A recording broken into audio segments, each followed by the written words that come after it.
S&P가 미국의 증시훈풍을 타고 상승세를 보인 것으로 보여지고 있는데요. 조금 더 생각했던 것보다는 편하게 보낼 수 있지 않을까요? 예, 오늘 우리 증시 결과가 그런 것 같죠. 사실 큰 기대는 하지 않았습니다. 사상 초장기 연휴를 맞이한 상태에서 그렇잖아도 북한이 무슨 짓을 할지 알 수가 없는 그런 상황 속 현재 우리 증시의 최대의 위험 변수가 되겠습니다. 그런 상태 하에서는 이 초장기 연휴가 상당히 부담이 됐던 것이 사실이었고 그것 때문에 최근 2주 동안 우리 증시는 전 세계 증시의 흐름과 달리 맥을 추지 못하는 그런 모습이 진행이 된 바 있습니다.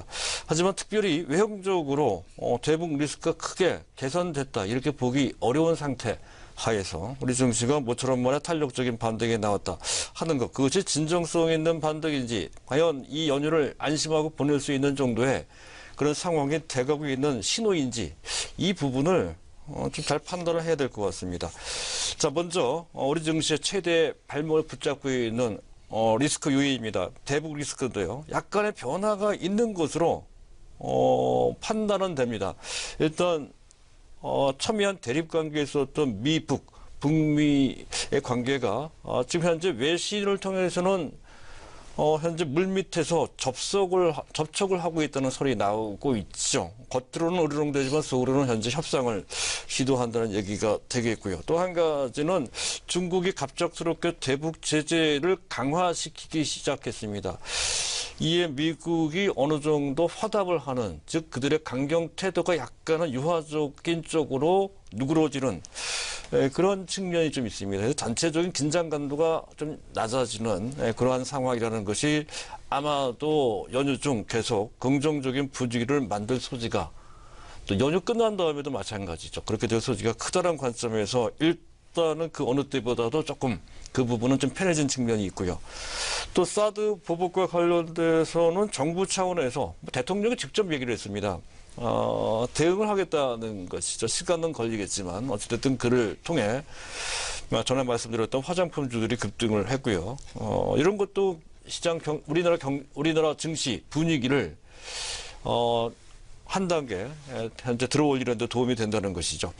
또 현재 실적 측면에서 본다면 반도체 착시라고 해서 반도체를 제외하면 실적이 과히 좋은 것은 아니다 이렇게 언급이 되고 있습니다만 꼭 그렇지만은 않다는 것이죠. 반도체 아니라도 철강이나 정제, 석유화학 그리고 금융 사이드, 은행도 마찬가지고요. 또 현재 보험도 마찬가지입니다. 실적이 나쁘지 않다는 것이죠. 그래서 실적과 관련돼서 나름의 지수가 올라갈 수 있는 그런 근거는 충분히 있는 상태다라는 것이고요.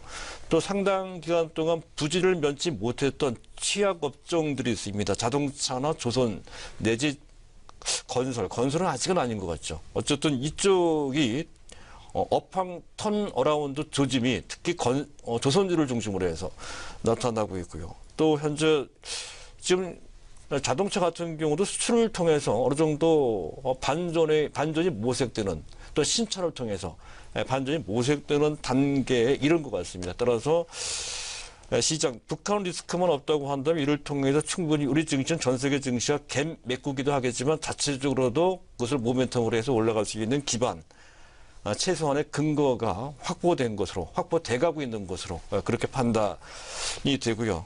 실질적으로 그것을 의식했는지 우리 시장 내부를 들여다보면 앞에서 말씀드렸던 것처럼 금융시장부터 안정화되고 있다는 것이죠. 환율시장은 이미 안정되어 있고요. 국제 금리가 급등한 것은 이렇게 보시면 될 것 같습니다. 어제 그제 26, 27일 날입니다. 외국인들이 특정 외국계 펀드 가 집중적으로 매도를 한 것 같습니다. 지난 6월달, 7월달에도 있었다고 말씀드렸었죠. 그들이 이틀 동안 매도했던 금액은 3조 원이 넘습니다. 그랬던 그들이 어제 같은 경우에는 3월 28일이죠. 어제 같은 경우에는 598억 원, 600억 원 정도로 급격히 그 매도 규모가 줍니다. 분위기 때문에 한 단계 더 금리가 올라가고 가격이 폭락을 한 것이죠. 해서 수급만 보더라도 국제시장도 곧바로 안정될 소지가 상당히 높다는 것을 알 수가 있다는 것이고요. 또 우리 시장 내부의 수급을 보면 외국인들이 당장 큰 변화가 있었다는 것을 알 수가 있죠. 외국인들의 선물, 현물, 동시에 코스닥까지 현재 같이 매수를 했다는 것에서 그 점 찾아볼 수가 있고요. 또 베이시스도 괜찮아요.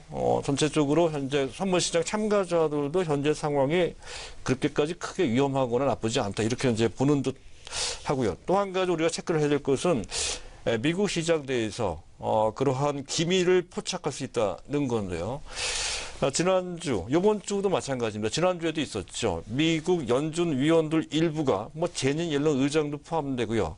윌리엄 더딜 뉴욕 현재 연준 총재도 그에 해당이 됩니다. 매파적인 발언을 했습니다. 물가 문제 때문에 그런 것이죠. 해서 조만간 금리와 관련된 스탠스 또는 현재 긴축과 관련된 스탠스가 강화될 수 있는 현재 그런 발언이었던 건데요. 이에 대한 미국 시장의 반응은 거의 무시하는 듯한 그런 반응이었었죠. 둔감한 그런 모습을 보였습니다. 또 긴축과 관련된 긴장 강도는 지금 현재 거의 걱정하지 않아도 될 정도로 무시해서는 안 되겠지만 어쨌든 그런 단계라는 것도 또한 그렇고요. 오히려 그를 통해서 미국과 유럽은 은행주, 금융주가 강세를 보일 정도로 반응이 좋았다 하는 것으로 해석된다면 그것이 악재는 아니다는 것을 알 수가 있고 그것은 선진국의 악재가 아니라면 우리 증시도 마찬가지다 이렇게 볼 수가 있는 것이고요. 또 한 가지 모멘텀은 앞에서도 설명이 됐듯이 미국의 세제 개혁 등을 통해서 전체적으로 트럼프 랠리가 재가동되는 듯한 그런 분위기가 만들어지는 것 등으로 봤을 때 연휴 이후의 상황이 결코 나쁘지가 않다. 상황에 따라서는 우리 증시가 갭매국의 차원에서 급등으로 바로 연결될 가능성이 있다는 차원에서 일단 긍정적이다라고 할 수 있겠습니다. 네.